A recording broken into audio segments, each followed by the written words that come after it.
तळेगाव ढमढरे गट विभाजनाविरोधात गावकऱ्यांचा निर्धार, इतिहास आणि अस्मितेचा लढा। जिल्हा परिषद गटाच्या प्रारूप यादीत तळेगाव ढमढरे गावाचे 2 भागात विभाजन प्रस्थापित झाल्यानंतर ग्रामस्थांनी 16 जुलै रोजी बाजारपेठ ते ग्रामपंचायत कार्यालयापर्यंत जोरदार मोर्चा काढला। अंदाजे 700 पेक्षा अधिक नागरिकांनी सहभाग घेत गाव फोडू नका अशा घोषणा दिल्या।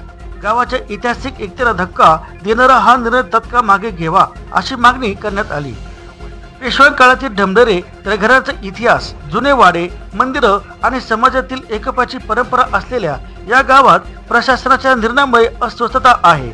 गावकरी म्हणतात की हे केवळ प्रशासकीय नव्हे तर राजकीय उद्देशाने प्रेरित आहे। यामुळे विकास कामे व निधी तुकड्यात वाटले जातील। ग्रामसेवकाची परवानगी न घेता कोणत्याही गट विभाजनाचा निर्णय मान्य नाही, हे निवेदनात स्पष्ट करण्यात आले।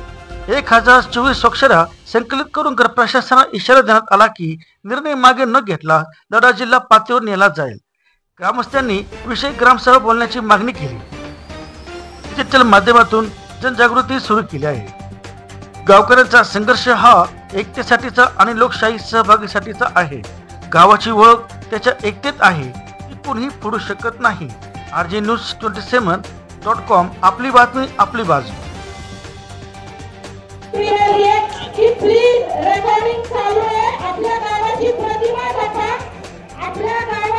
जिल्हा परिषद निवडणुका आणि पंचायत समिती निवडणुकांचा आराखडा प्रारूप यादी प्रसिद्ध झाली आहे। त्यामध्ये तळेगाव ढमढरेचे जे 2 तुकड्यामध्ये विभाजन झाले आहे आणि गटाचं नाव तळेगाव ढमढरे हे राहिलं नाही, त्याच्या विरोधात आज विशेष ग्रामसभा आयोजित करण्यात आली होती। ग्रामसभेमध्ये गावकऱ्यांच्या कार्यकर्त्यांच्या